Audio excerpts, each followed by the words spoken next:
Crown Produce secures produce locally and from around the world for Canadian retailers. Crown Produce is also proud to secure sponsorship of university football on Shaw. Crown Produce, supporting Canadian retailers and Canadian amateur football. Whether it's your first home, a refinance, or an investment property, Kia Grant & Associates can find a mortgage solution for you. In association with Barico Paragon, the work she does for you is free. Find her on Facebook at Kia Grant Mortgages.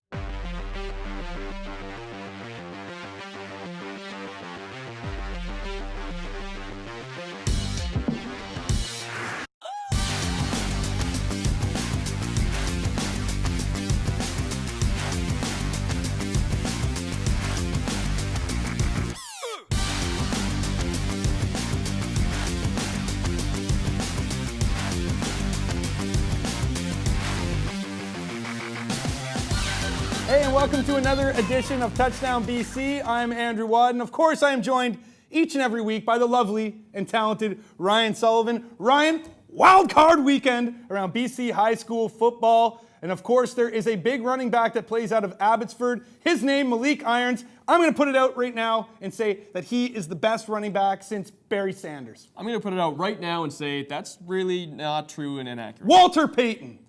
Really not true and inaccurate. Jim Brown.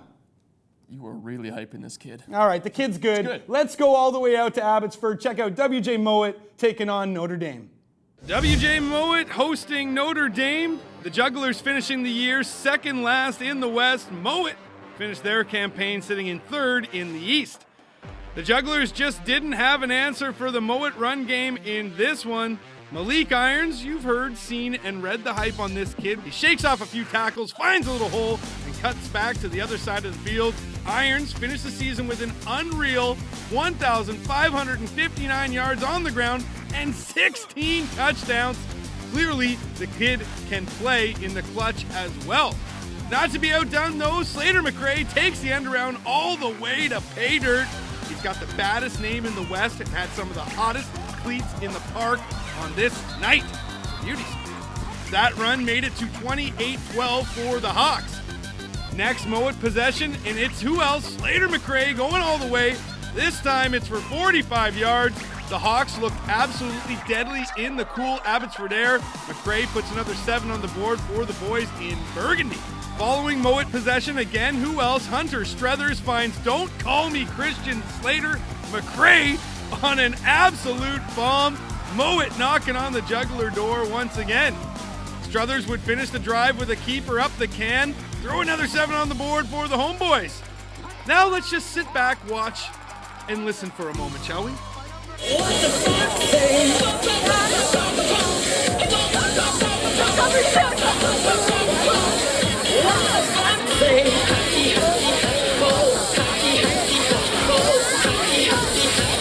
If that is not some solid halftime entertainment, well, I don't know what is. The Hawk, well, he's getting his job done at the half, and his boys are getting the job done on the field.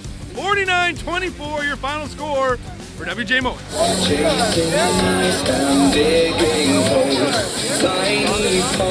Mount Boucherie and Vancouver College from O'Hagan Field. A nice-looking crowd on hand for this one. BC finished the year second in the West at 4-2, while the Bears finished up their 2013 campaign sixth in the East at 2-5. Start things out with a Spencer Humes reception, and then a Spencer Humes fumble. It's picked up by Adrian Yu, and he is gone. He takes it back all the way. VC goes up 13-7. They'd keep pouring it on. Ovi Ojegba from inside his own 20 grabs a quick first. Then it's Manveer Kuhn getting in on the act with a nice reception. Good for another first down. Move those chains. Jordy Belfiore then connects with Josh Sanga, and the drive then gets capped off by the man who started it, Ovi Ojegba, with a solid scamper for the touchdown. We'll see a lot more of O2 in just a moment. The Bears, though, trying to mount a comeback. Down double digits for the first time in this game. Josiah Joseph hits Hayden Keller with a nice strike. The MBB is on the purple property. Sorry for the rhyme. Josiah Joseph then looks to the air once more on second down and finds Keller, but it's short of the first. However, flags do fly because Joseph gets roughed up. The chains, they move on. Joseph then rolls out to the left, finds absolutely nothing, so he tucks it and runs a beauty spin move from the QB. Boucherie is in the red zone. Joseph then tries a little tip drill. He looks end zone. It's intended for Keller, but falls right into the hands of Spencer Humes. They wouldn't be quite as lucky on the extra point, though. VC capitalizing on a bad snap. That's blocked. The run game, just too much for Mount B, though. And this one is Ojegba from inside his own 30. Well, he does this. The reaction says it all. Ojegba and fullback Robbie Welch combined for 274 yards on the ground. The Bears still struggling for yards. Decide to look deep. Robbie Welch, huge game on the ground, huge pick on D. He would then cap off that drive for VC.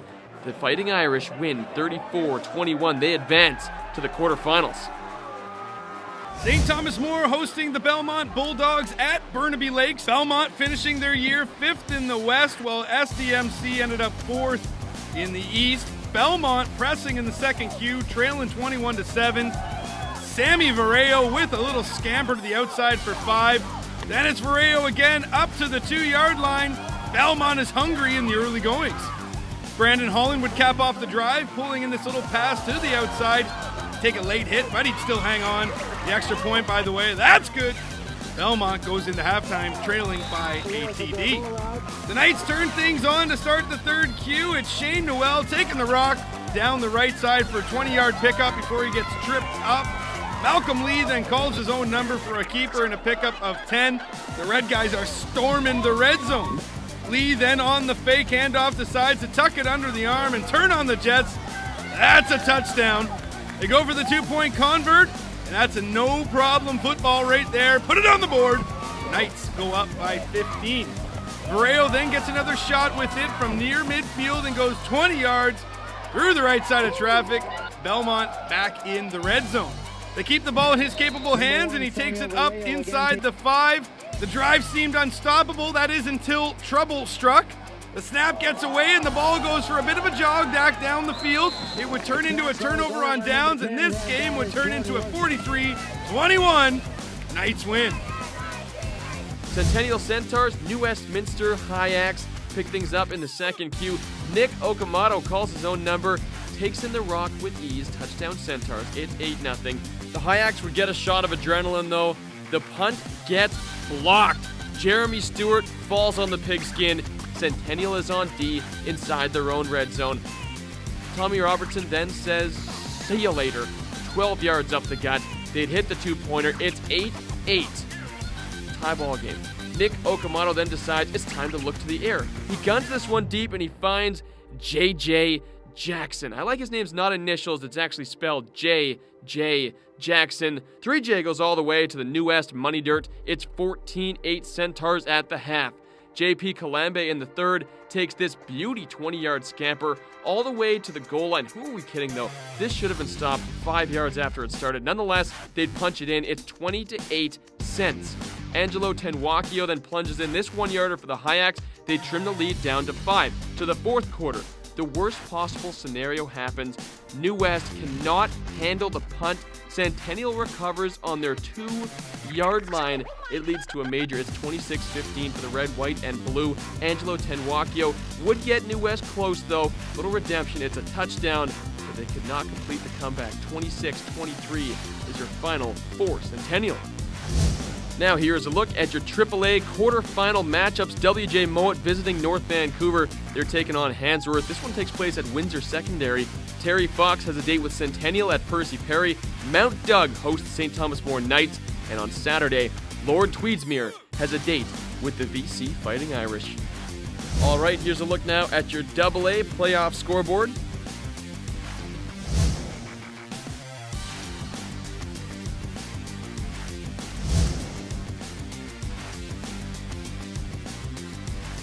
And we'll wrap things up with a little midget football. Here's a look now at the Vancouver Mainland Football League.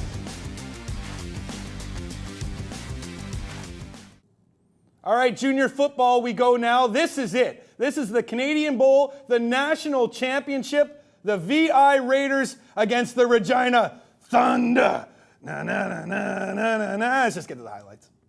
VI looking to win its first Canadian Bowl since 2009. Early first cue, VI up a 3 spot. Brady Keller from the Thunder hauls in this major to put Regina ahead. Then he busts out into some pretty bizarre dance moves. Not sure what you call that. The Raiders look for a response, but this didn't help. Jaden Marwick in trouble, pitches to Andrew DeLeon. He can't hold on to the biscuit. Thunder ball. Regina wastes no time with this freebie. Ashton Hastings looks end zone. Jacob Carr with the major, and he too breaks into a peculiar dance, though I'm sure I've seen Ryan use that one at the Roxy before. Homeboys up 11, and Hastings goes back to his favorite spot. This time, it's Mitch Thompson who hauls it in. Beauty grab there. That's another 6, soon to be 7 for the Thunder. Thunder now up by 22, and Nick Brown puts the dagger in the Raiders. Bust up the gut all the way to Moneyland. That's a 48-yarder. The Thunder roll to a national championship, looting and pillaging the Raiders 55-26. SFU took a bit of a spanking last week in their home barn. This week, would they? That's how we hum. Could they beat Humboldt State? Ooh, that's some good humming. Simon Fraser, you hosting the Humboldt State Lumberjacks. Chris Tolbert gets this one going in the evening affair with a nice scamper up the gut for a first down. Ryan Stanford then goes right back to Tolbert. He takes it all the way home.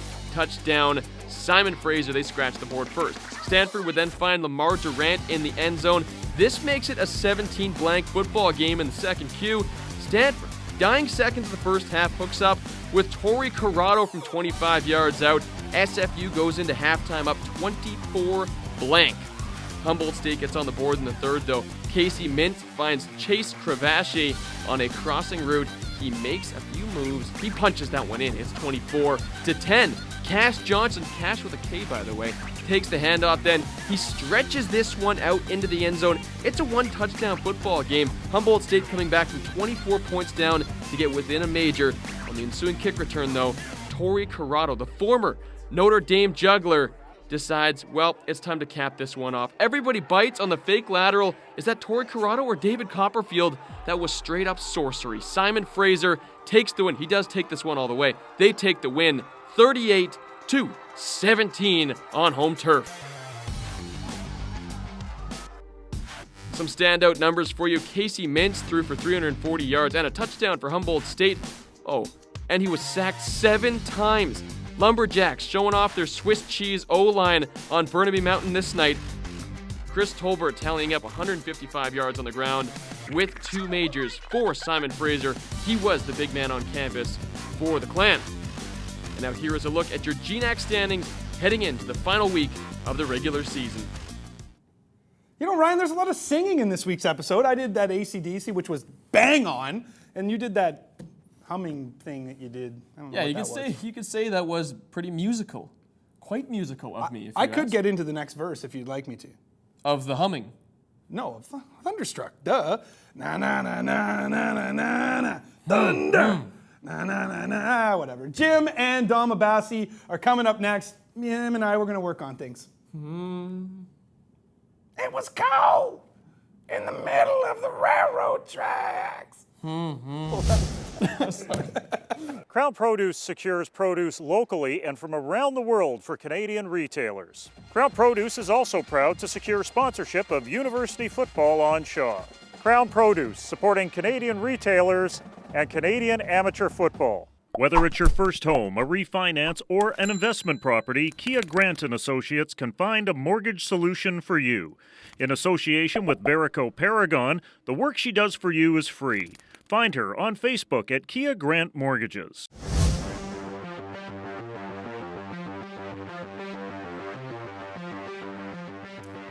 And welcome back, everyone, to Touchdown BC as we take a look back at last week's Canadian Bowl. Close but no cigar for the VI Raiders as they went off to Mosaic Stadium only to lose to the Regina Thunder. The play-by-play voice of the VI Raiders is Dom Abassi from the Wolf in Nanaimo. Dom, good to have you on again. Jim, always a pleasure. It's a revenge of sorts, I would think, for Regina, considering how the VI Raiders have gone into that town and basically picked their pocket of recruits. Must have been a sweet day there for the folks in that prairie hamlet. Yeah, you're absolutely right about that. I mean, there are few logos that are as hated as the VI Raiders around that town, and it's no secret that the Raiders have absolutely basically built their franchise off of players that are born and bred in that Regina minor football system. So, yeah, they did all the breeding work, and the Raiders reaped the benefits of all their the foundations they laid down. So I know for sure they were happy. The first time they'd ever played the Raiders, they were happy to stick it to them. I know that. How big were the quarterback issues for the VI Raiders in this one? Well, I think they were huge, and you know what? I never like to do this, and you never want to call out a coach or coaching decisions at the amateur level and the junior level, but quite frankly, I thought that even though Jamie Ybarra hadn't played since breaking his collarbone back, I think it was week 8 or 9 against Langley, I think he should have started this football game. I think he gave the Raiders the best chance to win, and he didn't end up coming in until the second half, and by then it was too late. I really felt as though Jaden Marwick, he's just 18 years old, and he's from Regina, and I'd seen from him throughout the season, he had a little bit of a tendency to get rattled, get a little overworked, and get himself all worked up, and I thought, man, an 18-year-old kid starting in his hometown in front of his friends and family in the biggest game of his life, how is he not going to be a little bit rattled and a little bit overwhelmed? And I think that was the case. The Raiders got off to a slow start, and by the time Ybarra got put in, it didn't really matter what he was able to do. So, yeah, the quarterback issue, even having the coaches having to debate who was going to play, that really affected the offensive game for VI. What about the future now for this VI Raider team? Obviously, there's going to be a few players moving on to the CIS, a few players moving on to graduation. But before we get to the roster, what about the future of Matt Blocker at head coach? Well, you know what? I can't get a read on him on this one, and it's very tough. And Matt and I, we're very close friends. I've known him since 2003 when he recruited me to go play for the Victoria Rebels, and he's usually a pretty easy guy to get a read on. Not this time. I can't tell what he's thinking, and I've heard some hintings, some rumors, and just some things, I guess, about his personality that I know about him that might be hinting that he might be thinking about retirement. I think I might believe that a lot more if the Raiders had have won this game. What a way to go out, right? Your fourth Canadian Bowl championship, and you call it a day by winning in Regina. I think that has a lot of perfect bows tied around it. But if I know Matt Blocker losing this way, he's not going to want to go out and have that be the game that is, the way his legacy is remembered. Although winning CJFL Coach of the Year is something that I think a lot of people feel that he has deserved for a long time, and I know he thinks that as well. So maybe getting that award pushes him towards saying, you know what, I've done everything I can at this level. But honestly, I can't get a definitive read either way out of Coach right now. Well, it's funny, I ran into Jordan Yance after the Hardy Cup at the Calgary airport, and we had a discussion about his VI days. And the one thing he said about Matt Blocker was Blocker always told him he would go in coaching as far as Yance would take him, and by the time Yance moved on, he'd be moving on. So maybe you guys are playing with a bit of house money there on the island. I think you're right. Yeah, there's no doubt. He probably said that about Andrew Harris, though, and then Jordan Yance sort of stepped in and helped him out a little bit to parlay him for another few years. So maybe he'll be saying that about Jamie Ybarra in 3 or 4 years down the road from now. You never know. Which players can we expect to see maybe taking a look at a CIS option in the upcoming year? I know how the Raiders love to hold on to players through their full cycle, but in some cases there are some that step up, and obviously we saw the finalists, the Manitoba Bisons, that were a team that fully took advantage of what the Raiders had to offer the last recruiting year. Yeah, Brian Dobie, he loves to come out west and grab any BCFC recruits. He's loved to do that since I can even remember back in 2003 and 4. We had a ton of guys from the Victoria Rebels moving on, and they ended up being part of that Vanier Cup winning team with the Bisons there. But you know what? I'm not 100% sure if it's going to be a mass exodus. It's not an exodus type of year by graduation. The Raiders only graduated, I think it's 5 or 6 real useful starting players, but you never know. I think a lot of kids are going to start going to camps. I'm seeing that becoming more of a regular thing where kids are going to several CIS camps to get a look and get a feel for what's out there and see what teams are really thinking about them. I would fully expect that Dylan Chapdelaine, who was an All-Canadian at the linebacker position for the Raiders, he'll be definitely hotly recruited. He maybe lacks a bit of speed in his game, but there's no reason why a CIS roster wouldn't love to have Dylan Chapdelaine around. Ash Guyot is a defensive end who, again, was another All-Canadian. He can make plays, and he's just an impressive-looking body. When you look at him, you say, this kid is a football player, so he'll be definitely taking some looks. A guy like Ariel Fabro, a defensive back who's been up in the tops of the BCFC in interceptions ever since he joined the team, graduating at John Barsby. He'll be getting some looks. And then there's the quarterback situation, because Jaden Marwick and Jamie Ybarra were both pretty hotly recruited. I know especially Ybarra had CIS teams all over him, and he thought that he would be a CIS guy even before he came to the Raiders for this season. So I don't know. He might feel as though he has unfinished business here, but I know for sure that most of these kids are at least going to be attending some camps around the country. What about the rest of the BCFC these days heading into this offseason? Because, essentially this conference is still a two-tier conference with 3 teams at the top and 3 teams at the bottom. Do you see those bottom 3 teams closing the gap maybe in terms of recruiting in the offseason? And in addition to that, I know the Okanagan Sun are looking forward to putting something together with UBCO and taking their team to the CIS level. Do you see any changes in terms of the way they recruit, in terms of focusing more on student athletes as opposed to junior players who may be more focused on something like the trades? Well, I can tell you right now, as far as the bottom teams in the BCFC picking up slack and moving up, that is not happening. And quite frankly, Jim, you know what? It's a problem. It's a worry that I have with this league, because I love the CGFL and I love the BCFC, and I think it's a very valuable and a fantastic league, but it's not moving in a positive direction. There's not positive growth. The West Shore Rebels, they're in utter ruins right now. I have no idea what's going to come with that franchise, both on and off the field. The Valley Huskers have done a nice job trying to rebrand themselves and really dig into that Valley community there, but again, they just can't recruit any talent, and even with the Chilliwack Giants, their midget program is so strong, they can't seem to get any kids to stick around and play at home. So Kamloops is the only team I think that might have a chance to bump up and into the upper echelon, but I'm not seeing that parity coming, and I'm not seeing a solution to that problem. And the 2-tier schedule, that's not the right answer either. That's been, I think, a bit of a failure so far over the first 2 seasons. So as far as that goes, I don't know what the answer is, but I don't like the direction that it's heading. With the Okanagan Sun, yeah, all the talk is we want to be a CIS football team.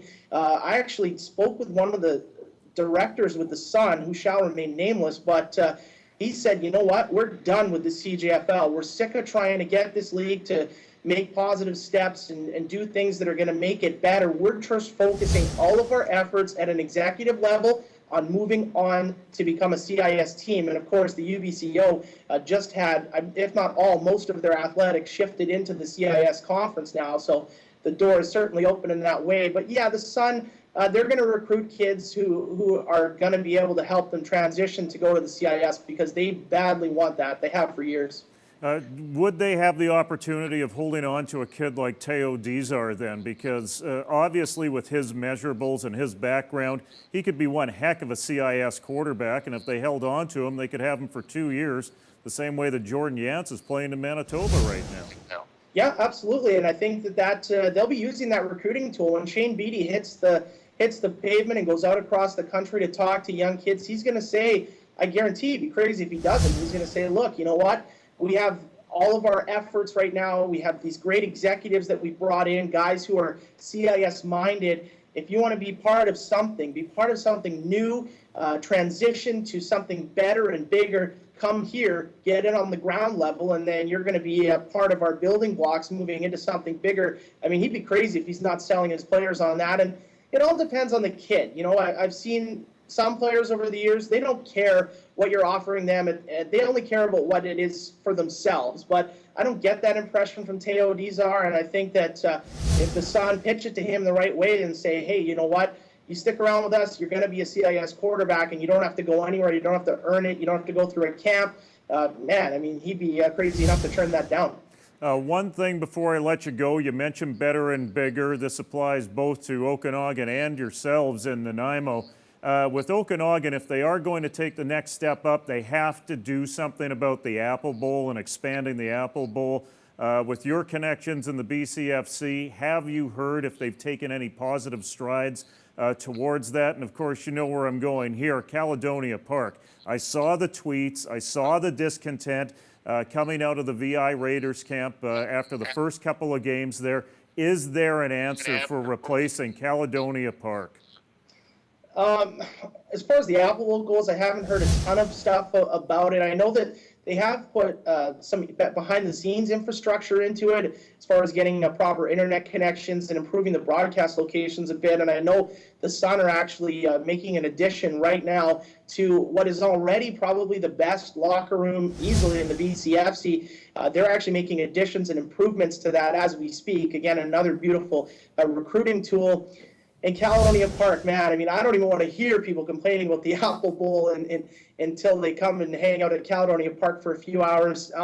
There's progress being made. It's on the radar. The city of Nanaimo has got the message loud and clear. They heard it. They saw the tweets. They saw the newspaper articles, and they're as embarrassed about it as anyone else is. They hate it. But what has happened is the manager of Parks and Recreation in the city of Nanaimo, a longtime friend of the Raiders, who has been really pushing at this behind the scenes, he's done now. He's no longer with the city. So that, I think, it doesn't hurt the progress, but it stalls the progress. The last thing I heard from, I spoke with the city manager, and there are some options that are going to be presented to Nanaimo City Council before the year is out. So they're at least going to have some options presented to them, and we'll see where the will is and how much money they want to throw at it. I mean, the plans are there, and the embarrassment is paramount, and they feel it. But the bottom line is municipal governments don't have any money, and spending it on a sporting venue for an amateur, a junior team, it could be unpopular with the electorate. So we'll see where that goes. But